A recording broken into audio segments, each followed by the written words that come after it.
Bismillahirrahmanirrahim. Alhamdulillahirabbil alamin. Wassalatu wassalamu ala asyrafil anbiya'i wal mursalin wa ala alihi wa sahbihi ajma'in. Amma ba'd. Assalamualaikum warahmatullahi taala wabarakatuh. Saya Suhailiza binti Mat Hamdani dari Universiti Sains Islam Malaysia. Akan membentangkan kajian dari kumpulan penyelidik kami yang bertajuk pendekatan regulasi emosi Rasulullah sallallahu alaihi wasallam ke arah kesejahteraan mental belia. Baik, regulasi emosi ini adalah kemampuan individu bagaimana mereka berjaya mengawal ataupun menyesuaikan emosi yang dirasai. Emosi ada yang bersifat emosi positif, ada yang negatif. Seperti berlakunya emosi marah, rasa malu, rasa bersalah, rasa sedih, rasa gembira. Itu adalah contoh-contoh emosi. Itu refleksi hasil daripada pengalaman yang dilalui. Jika berlaku kegagalan dalam mengawal emosi ini, atau disregulasi emosi ini, ia boleh membawa kepada risiko psikopatologi. Jadi kajian ini kita menumpukan kepada golongan belia kerana apabila kita bercakap tentang belia, mereka adalah satu kelompok yang paling ramai berhadapan, paling mudah untuk berhadapan dengan emosi-emosi yang positif dan negatif yang seperti yang saya jelaskan tadi. Mereka mudah marah, mudah merasa sedih apabila berlaku sesuatu dalam kehidupan mereka. Dan bila kita melihat dari sudut perspektif Islam itu sendiri, jelas menunjukkan wujudnya perasaan emosi itu dan Allah Subhanahu Wa Taala sendiri telah menjelaskan dalam Al-Quran bagaimanakah cara kita sebagai seorang Islam apabila berhadapan dengan pelbagai emosi yang negatif ataupun positif ini.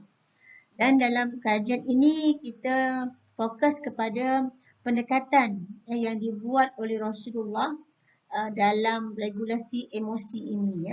Kalau kita melihat bagaimanakah Rasulullah berhadapan dengan pelbagai peristiwa yang menggugah keimanan, menggugah jiwanya, yang melanda kehidupannya, ujian yang banyak daripada awal penyampaian wahyu kepada Rasulullah SAW untuk mengembangkan agama Islam.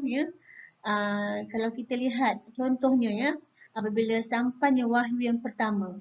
Jadi ketika itulah berlakunya emosi Nabi yang berasa takut ketika itu, dan bagaimana Nabi melakukan regulasi emosi kepada dirinya dalam menghadapi situasi takut. Dan banyak lagi contoh-contoh lain apabila Nabi berhadapan dengan para sahabat yang memberikan pelbagai respon yang negatif ataupun positif dalam usaha baginda menyampaikan dakwah Islamiah. Ketika itulah banyak contoh-contoh bagaimanakah Nabi melakukan pendekatan-pendekatan yang berhikmah yang boleh diintegrasikan dalam pendekatan regulasi emosi yang sedia ada. Kerana itulah kajian ini membangunkan satu modul regulasi emosi yang mengintegrasikan teori regulasi emosi sedia ada dengan pendekatan Nabi SAW. Kajian yang dijalankan ini adalah untuk mencapai beberapa objektif yang digariskan. Yang pertama adalah untuk mengenal pasti aras kesihatan mental belia masa kini.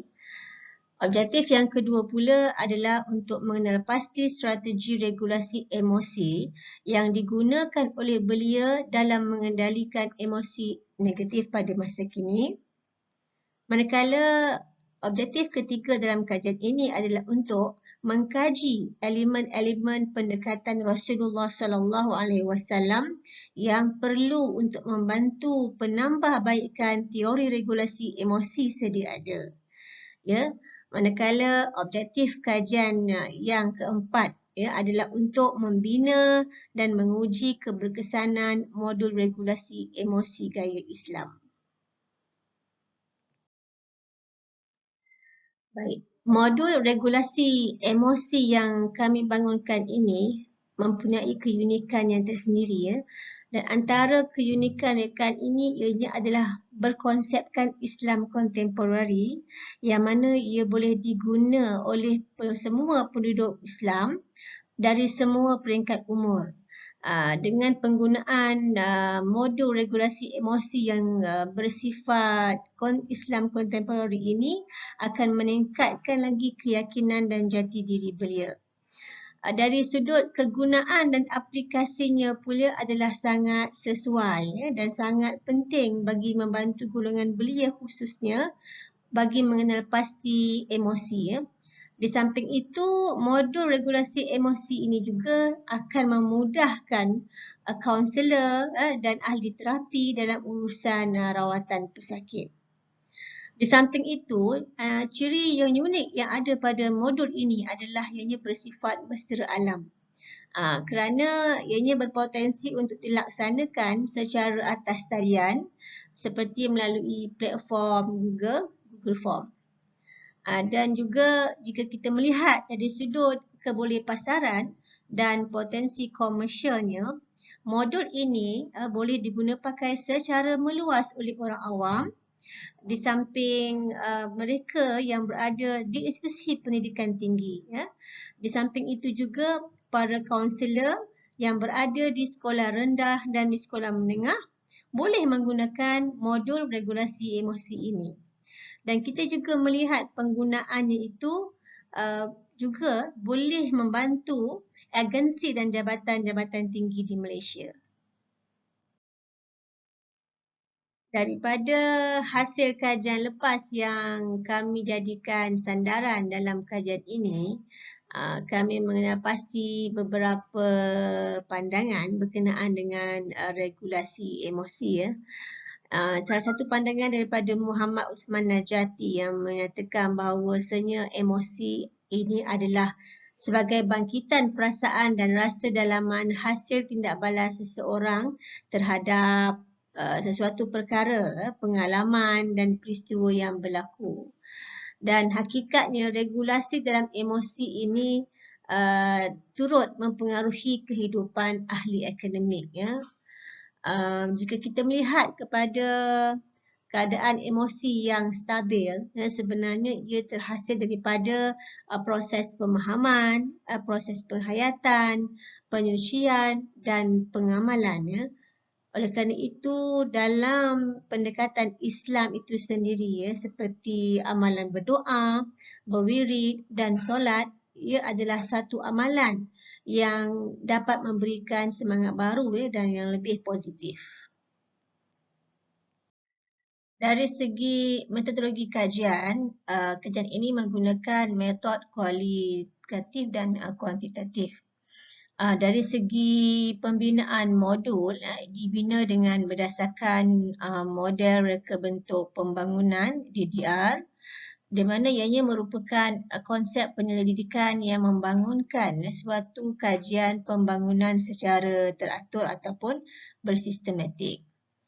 Dari sudut fasa pula, kajian ini merangkumi 3 fasa utama, iaitu pertama fasa analisis keperluan, kemudian fasa kedua fasa reka bentuk dan pembangunan, dan yang ketiga fasa penilaian modul. Kesahan kandungan modul ini secara keseluruhannya menggunakan soal selidik yang telah dibangunkan oleh Jamaluddin Ahmad. Dan dari segi penilaian terhadap kesahan kandungan submodul dan aktiviti adalah menggunakan soal selidik yang telah diubah suai dari Muhammad Aziz Shah. Ya. Jadi daripada dapatan konsensus 3 orang pakar yang telah melihat dan menilai modul ini menunjukkan peratusan minimum hingga maksimum yang diperoleh adalah daripada 73.3% hingga 80% bagi 5 item kandungan modul ya.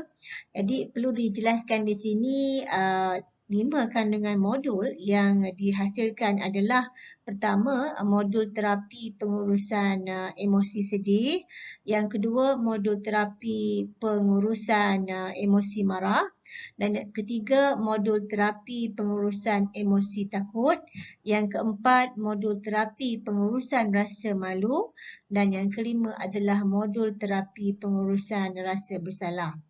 Jadi hasil daripada konsensus pakar dengan peratusan yang mencapai 80% ini menunjukkan bahawa modul yang dibina dalam kajian ini iaitu modul regulasi emosi boleh diguna pakai ya, oleh golongan belia sebagaimana yang telah diletakkan sebagai objektif kajian ini. Jadi kesimpulan yang dapat dibuat hasil daripada kajian ini iaitu modul regulasi emosi yang dibina daripada kajian ini merupakan integrasi ya, antara teori regulasi emosi yang sedia ada dengan elemen-elemen Islam ya, iaitu pendekatan yang dibawa oleh Rasulullah sallallahu alaihi wasallam. Kita dapat melihat dengan jelas ya, melalui penceritaan dari sirah nabawiyah dan daripada hadis-hadis yang telah jelas memaparkan bagaimanakah pendekatan terbaik yang ditunjukkan oleh Rasulullah SAW dalam usaha untuk mengawal pelbagai emosi yang lahir. Di samping itu, pembinaan modul yang dilakukan di dalam kajian ini telah melibatkan proses modifikasi ke atas teori regulasi yang sedia ada. Ya. Selain daripada itu, apa yang penting dapat dilihat daripada modul regulasi emosi yang dihasilkan daripada kajian ini, ia merupakan suatu modul regulasi gaya Islam ya, yang dibina untuk membantu golongan kaunselor dan juga merupakan satu terapi untuk golongan belia kerana mereka banyak berhadapan dengan berbagai emosi yang melanda kehidupan mereka seharian. Jadi ini merupakan hasil daripada kajian yang kami lakukan dan diharap semoga kajian ini dapat memberi manfaat ya, bukan sahaja kepada mereka yang berkeperluan tapi kepada orang awam, insya-Allah. Saya rasa itu sahaja daripada kumpulan kami. Semoga bermanfaat untuk semua. Wabillahi taufiq wal hidayah. Wassalamualaikum warahmatullahi taala wabarakatuh.